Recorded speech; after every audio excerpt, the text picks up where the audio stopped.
All right, this is my second video today. Um, I had an idea to rewrite part of chapter one. Uh, Reading through it, it seemed kind of boring. I wanted to better draw the reader in and maybe change it up and make it more alive and have some action. It doesn't really change the story. Um, I may have to go back in some later parts and just tweak it just a little bit to reflect the dramatic opening scene. And I haven't used Chat GPT on this. It's just a rough draft. It's kind of experimental right now, and it's only for the opening scene of chapter one. Uh, Pretty much everything else in chapter one will stay the same. So I'm going to read that now. Um, okay. Proving his innocence would have to wait for a later time, a much later time. It had only been 3 days since the fire, and formal charges had already been brought against him. They were looking for him, and he knew it. He had already made the preparations for his departure. Supplies for the journey were purchased. He had his train ticket, and goodbyes had been said. The only thing left to do was to make it to the train in one piece. He looked up at the clouds as he proceeded toward the wooded path behind his home, a back way that would bring him close to the train station.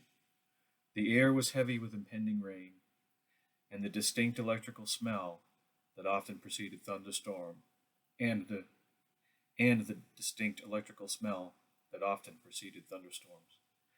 Atlantia, Atlantia was in the midst of the rainy season, and the ground had already dried from the previous downpour.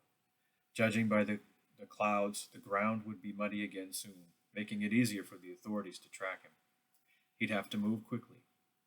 The storm was rolling in from the southeast, spun off from the hurricane nearly 200 miles out at sea beyond the bay where he would often fish. As he slung his pack over his shoulder and made his way through the humid forest path, he wondered if he would be able to blend in with the many travelers that gathered at the train station who were headed for the great walled city for the upcoming holiday season. This year, in particular, the walled city would be a magnet for travelers who would converge to celebrate the centennial of the land's unification. 100 years prior, King Ariad Adriaxis had bridged the east and west with his vision, extending the railroad tracks all the way to Atlantia.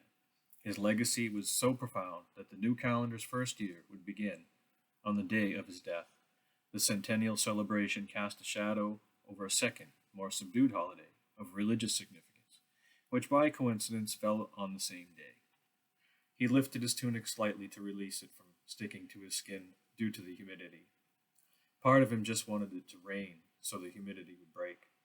He felt a sense of relief as the wind began to pick up, cooling his body. He was halfway out of the woods when he approached the clearing, where another path leading directly into town intersected the path he was on. He didn't like it. It was wide open at the intersection, and he could be too easily seen. Cautiously he approached, scanning as far left and right as he could see. Suddenly, two people emerged off in the distance on the path straight ahead of him. He froze momentarily, studying the two. His worst fears materialized as he recognized them as constables from his village.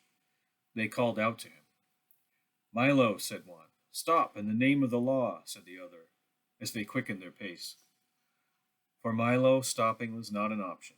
There was no way to prove his innocence rotting in a jail cell, so to the path.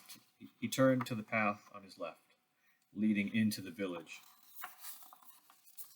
It too would lead to the train station. He broke into a fast yet controlled run. He knew the plump officers wouldn't be able to keep up, so he paced himself. Within 5 minutes, he was in Finlark's downtown area. It wasn't as busy as usual, but there were some people out doing some last-minute preparations for the storm. Approaching the main street, he turned right toward the train station. When he turned to check on his pursuers, they were much closer than he had estimated. They called out to another constable up ahead that Milo hadn't yet seen. The third one was ahead of Milo, blocking his path. He turned and ran down an alleyway, and the three officers gave chase. In desperation, Milo broke into a full sprint and turned down another side street, losing them. I've got to make them think that I've left the village, he thought. He shimmied up an old rusted drain pipe on the side of one of the buildings and made his way to the roof. He had a better vantage point, peering over the sides to watch them. They weren't falling for it. They began sweeping the area, going into buildings and asking questions. He could make out the train. Milo could make out the train to the west from his position on the rooftop. Time was running out. He had to get there, but they were scrutinizing the building which Milo was atop of for much longer than Milo was comfortable with. Cobb, one of the constables shouted. I know you can hear us. Come and face justice. We know it was an accident. The judge will show you leniency if you come quietly. They are persistent, he thought. By the Nord, just leave, he whispered. The seconds were ticking away. The train bellowed a final warning horn before leaving. What am I going to do? He again whispered, his eyes darting around in desperation, waiting for some idea to come to him. He saw some horses not far from him and thought, if I can make it to one of those horses, I might be able to catch the train. Second guessing himself, he whispered, oh, wonderful. Horse theft. Sure, why not add that to my rap sheet as well? He inched his way to the front of the building, where a set of stairs along the wall ran up to the second floor. After assessing the position of the officers, he carefully moved to the edge of the roof and began to lower himself down. Just then, a rock or piece of roof tile was knocked free by his movements. On the roof! He's on the roof! One of them shouted. They started to run around to the front of the building. Panicked, Milo released his grip and allowed himself to fall on the stairs. One of the officers approached the bottom of the stairs just as Milo began to descend. The officer was at the bottom of the stairs. Milo quickly got up on the railing, which was slick with dew from the humidity. He pushed forward, sliding down the railing, with his feet extended out. He knocked the officer onto his back as he jumped off the railing. As fast as he could, he sprinted toward the horses, the constables in hot pursuit. As the officers called out to him to stop, he leapt on the horse and pulled out a knife and frantically cut the rope tethering the beast to a post. He grabbed the reins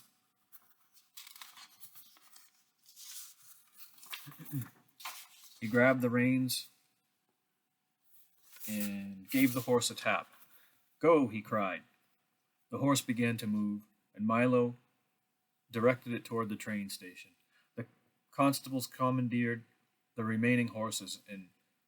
remaining horses and resumed the pursuit. Milo looked back briefly. They were a good distance away, but they were skilled riders. He made his way back to the main street and was now heading west toward the station. Milo saw a plume of dark smoke billow out of the steam engine, signaling that the train was about to move. I'm going to miss the train, he thought, as he encouraged the horse to move quicker, his light brown hair flowing in the wind. There was a crowd ahead who had gathered to watch the train as it would disappear into the horizon, carrying its cargo of brave souls into the unknown reaches of Cameria. He shouted for them to get out of the way as he sped closer.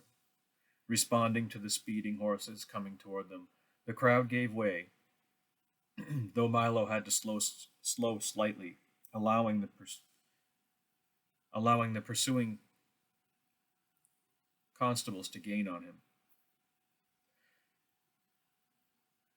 The train's wheels began to squeak, turning slowly at first and gradually picking up speed. Milo reached the weathered brick train station, and the crowd behind him became aware of the chase and began chanting and cheering for Milo. They didn't know him or why the chase was happening, but they enjoyed the excitement that complemented their morning's entertainment. The train began to accelerate to its cruising speed, and Milo was getting closer. The fast moving storm clouds were now right over the village. The sound of crashing thunder, married with the rumble of the train, was intense and surreal. Milo glanced behind at his pursuers. A flash of lightning, not too far away, caught his eye. He was gaining on the train, but he could feel the horse beginning to tire. The constables were almost upon him now. He pulled alongside the rear of the train, and in one swift movement, he swung his leg over the horse and fell forward onto the moving train. He caught the railing that wrapped around the rear of the train with one hand and held as tight as he could. Pulling himself up, he flung himself over the railing onto the small deck where the passengers would enter and exit. The officer signaled in vain, trying to get the driver's attention to stop the train. They either did not see them or did not want to be bothered. After a few moments, they forfeited their pursuit and fell away. Milo gasped to catch his breath and knocked at the rear door, hoping someone was watching and would let him in. As it turned out, many of the passengers were watching, some taking bets on whether he'd make it, and some cheering for him. He was immediately let in and given a hero's welcome, as some collected their bets. Exhausted, he set his pack down, and settled into one of the seats at the rear. He had barely caught his breath when he was approached by the car's steward.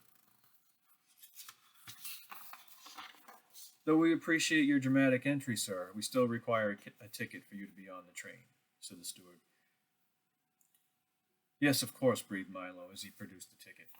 And the rest of the chapter is going to be pretty much the same. And like I said, this is experimental, and